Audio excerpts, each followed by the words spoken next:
السلام عليكم ورحمة الله وبركاته، ازيكم حبايب قلبي عاملين ايه؟ يا رب دايما تكونوا بخير وفي احسن حال يا رب. وحشتوني كتير كتير من الفيديو اللي فات. يوم جديد بقى وفيديو جديد ويا رب يعجبكم. بس يلا بقى قبل ما نبدأ الفيديو نصلي على الرسول عليه افضل الصلاة والسلام في التعليقات، ونحط اللايك الحلو من ايديكم الحلوين يا احلى اخوات في الدنيا، وكل سنة وانتم طيبين ورمضان مبارك عليكم يا رب. النهارده بقى حبيت أشارككم روتيني اليومي كده في رمضان. في ساعة ونص بس كنت حضّرت أحلى فطار مع أحلى ذكريات. عايزة أقول لكم في الفيديو ده أنا عيني دمعت وأنا باعمله. كمّلوا الفيديو للآخر عشان تعرفوا أنا كنت هاعيّط ليه. افتكرت بقى ذكريات زمان وذكريات الطفولة. بس يالّا بقى نسمّي الله كده ونبدأ ونشوف بقى عملت سفرتي الرمضانية دي إزاي، وفي أقل من ساعة ونص كنت مجهّزاه. هنا بقى كنت صحيت من النوم. طبعًا البوفتيك قُلنا النهارده هنعمل بقى بوفتيك ومكرونة كده زي ما شُفتوا في أول الفيديو. هنعمل بقى شوية بابا غنوج. البوفتيك ده أنا متبّلاه ساعة لمّا اشتريت اللحمة، تبّلت البوفتيك على طول وشيلته في الفريزر، لازمًا يكون متّبل معانا. فالحاجة معايا جاهزة، والسمبوسة كنا عاملينها مع بعض، كنت شايلة منها جزء وطلّعتها من الفريزر وطلّعت العصاير بقى. والنهارده هنعمل مكرونة سباكيتي، وهنعمل أحلى فطار بقى وهندردش مع بعض، وهنقول بقى شوية حاجات كده تخلّيكِ تساعدِك إن أنتِ تنجزي في الفطار على طول. هنا بقى جهّزت بقى البوفتيك زي ما قُلت لكم جاهز معايا. هاجهّز بقى إيه، الخلطة بتاعته. هنحط بقى كوباية لبن على بيضاية، وهنا معايا الفيجيتار بتاعي اللي إحنا كنا برضه عاملينه مع بعض ومجهّزينه.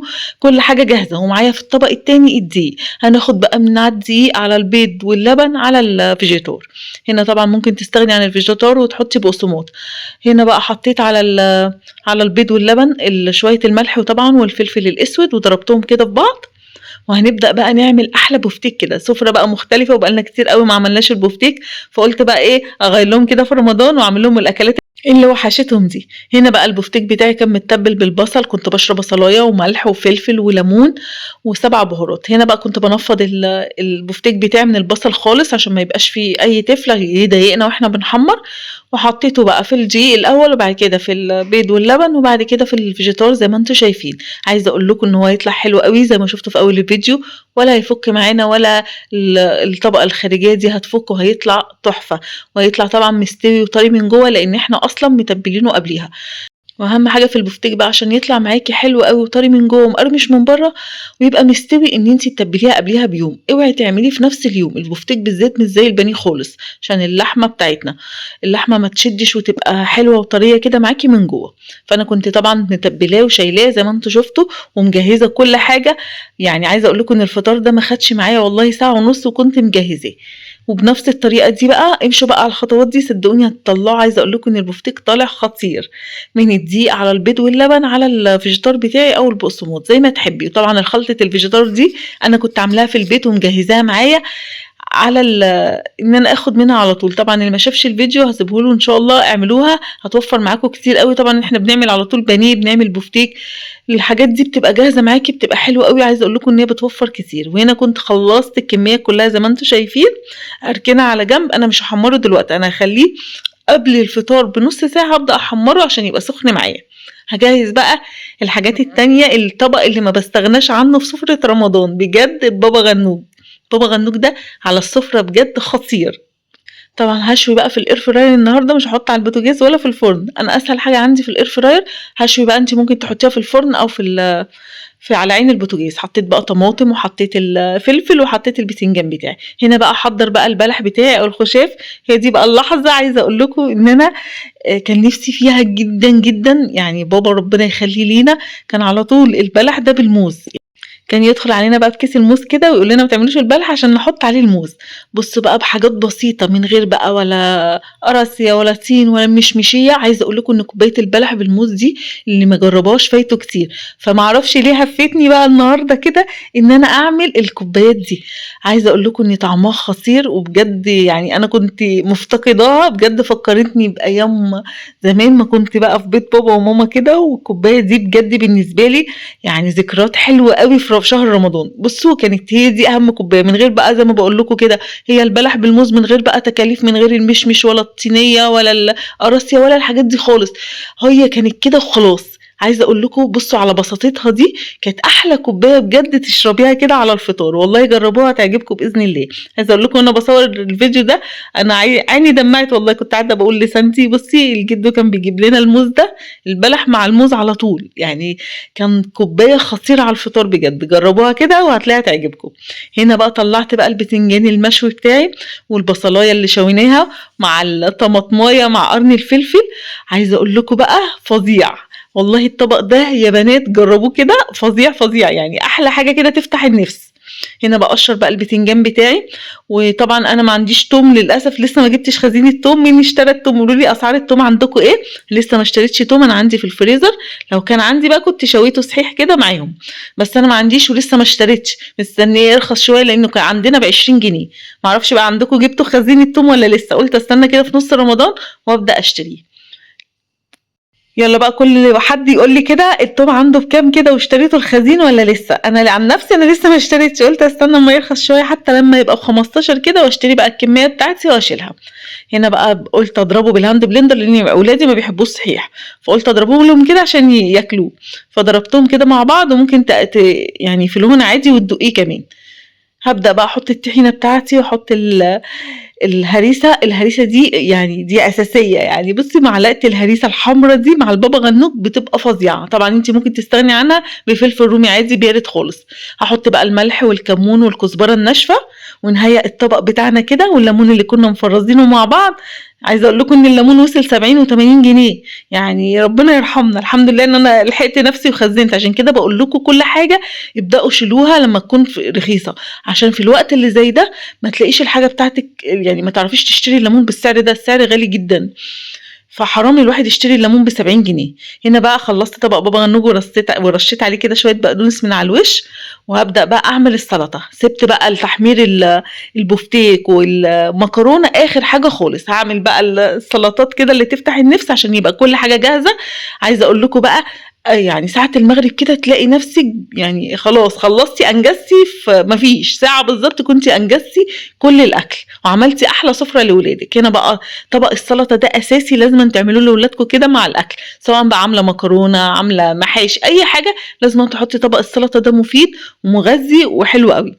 طبعا القوطة دلوقتي رخيصة الحمد لله، القوطة ما غليتش، يعني خزناها بكميات وما غليتش، يعني لو ما كناش خزنا بقى كنت هتلاقي القوطة غليت. هي الدنيا ماشية معانا بالعكس. تعالوا بقى نعمل الصلصة بقى ونسلق المكرونة بتاعتنا واحمر البفتيك. كده كان فاضل على المغرب نص ساعة، قلت بقى ايه ابدأ بقى احمر كده، انا بحب الاكل يبقى كده سخن على الفطار، فبسيب كل حاجة تبقى جاهزة. البفتيك جهزته كده معايا، والمكرونة هسلقها يا دوب واحط الصلصة بتاعتي، وخلاص بقى يكون الفطار بتاعنا شفتوا جاهز معانا في ثواني. هنا بقى حطيت الزيت بتاعي وحطيت معلقة هريسة كده، ونزلت بكيس صلصة عشان تحمر الطماطم بتاعتنا، وهنا حاطة بقى مية عشان اسلق المكرونة بتاعتي، وحطيت فيها الملح، ما بحطش الزيت خالص زي ما انتم متعودين كده، يا دوبك بس الملح بتاعي، وابدأ بقى اسلق المكرونة. طبعًا أنا يعني عايزة أقول لكم إن بتبقى كل حاجة بتبقى معاكِ جاهزة كده على التحمير بقى، الصلصة بتاعتي دي اللي إحنا كنا مفرّزينها مع بعض، عايزة أقول لكم إن الواحد بيبقى مرتاح والله، عشان بقى تخلّصي الفطار كده، تقومي بقى تصلّي المغرب، تشوفي بقى الأذكار بتاعتِك، القرآن اللي هتقريه، عشان شهر رمضان ما يضيعش مننا، نستغلّه كده ونخلّي فيه وقت، يعني نحاول على قد ما نقدر ما نضيّعش الوقت في المطبخ كلّه، عشان نلاقي وقت إن إحنا نختم المصحف مرّة و2 و3 طول الشهر.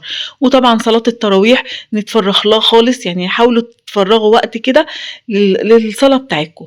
بس وهنا بقى كنت خلاص حمّرت البفتيك بتاعي زي ما أنتم شايفين، هابدأ بقى أحمّر بقية الكمية، والصلصة بتاعتي جاهزة يا دوبك هتسخن، وهاحط المكرونة بتاعتي. يعني كل حاجة جاهزة، وهنا البفتيك خلص أهو زي ما أنتم شايفين، واللون الدهبي القمر، والcover اللي برّه ما خرجش منه، والسلطة بتاعتنا جاهزة، وأحضّر بقى الطبق التقديم كده اللي هاغرف فيه. وعايزة أقول لكم بقى شوية بفتيك والله العظيم كانوا يستاهلوا بُقُّكم. يالّا بقى لو وصلتوا معايا لحد هنا ما تبخلوش عليَّ باللايك الحلو من إيديكم الحلوين، وعايزة أعرف بقى بتتابعوني من أنهي بلد. عايزة أقول لكم إن أنا بجد بابقى مبسوطة جدًا من تعليقاتكم الحلوة اللي على طول بتدعمني وبتقفوا في ضهري كده وبتساندوني، بافرح جدًا والله العظيم بكل كلامكم، كلامكم زي السكر زيكم يا أحلى أخوات في الدنيا. هنا بقى هنحمّر السمبوسة، طبعًا كانت جاهزة معايا كنت عاملاها برضه وشايلاها في الفريزر، حاشياها طبعًا جبن وزيتون، وحطيتها بقى في الاير فراير. عايزه اقول لكم ما بتاخدش وقت خالص وبتكون جاهزه معايا. هنا بقى اللحظه الحاسمه، خلاص غرفت الاكل، هبدا بقى احط العصاير بتاعتي. البلح بالموز، الكوبايه اللي يعني بجد يعني فكرتني بذكريات زمان وذكريات الطفوله، ايام ما كان الواحد مش شايل اي هم خالص. كنا بنروح المدرسه نيجي نلاقي ماما بقى مجهزه لنا كل حاجه. ليت الزمان بقى يعود يوما. قلت افكر نفسي بذكريات زمان كده. حطيت بقى كوبايه البلح زي ما انتم شايفين. وعايزه اقول لكم والله الكوبايه دي انا يعني بحبها بعشقها. كوبايه البلح بالموز، هي كوبايه بسيطه خالص ويعني انا بحبها. هنا بقى عصير الفراوله بتاعتي كنت عصرته، بس عشان ما اطولش عليكم الفيديو جهزته على طول في الشفشه اهو، وبدات اصبه في الكوبايات. وعملنا بقى النهارده سفره رمضانيه كده بحاجات بسيطه، بس بجد والله يعني تفتح النفس. يلا بقى اتفضلوا معايا كده. وكل سنة وانتم طيبين ورمضان كريم عليكم. هنا بقى غرفت لكل واحد طبق، وحطيت بقى المكرونة وكل واحد القطعتين البفتوك بتوعه والسمبوسة، كل واحد في طبقه كده، والبابا غنوج حطيته. وهنا بقى هرص بقية السمبوسة في السرفيس ده، وهجيب بقى شوية شيبسي كده. قلت بقى احطهم كده مع الاكل يفتحوا النفس في الطبق. هنا حطيت اللي بالجبنه وسبت اللي بالشطه. لقيت الطبق اتملى، قلت لا هسيبه بقى ايه، كفايه كده. اشيله بقى اليوم تاني. قمت شايله الكيس التاني اللي بالشطه، وقلت بقى احطه تاني يوم بقى لما نعمل الاكله التانيه، لان انا قلت الاكل ما شاء الله حلو قوي وكتير، فكفايه كده. هنا بقى الفطار بتاعنا اهو جاهز، وسفرتنا الرمضانيه جاهزه.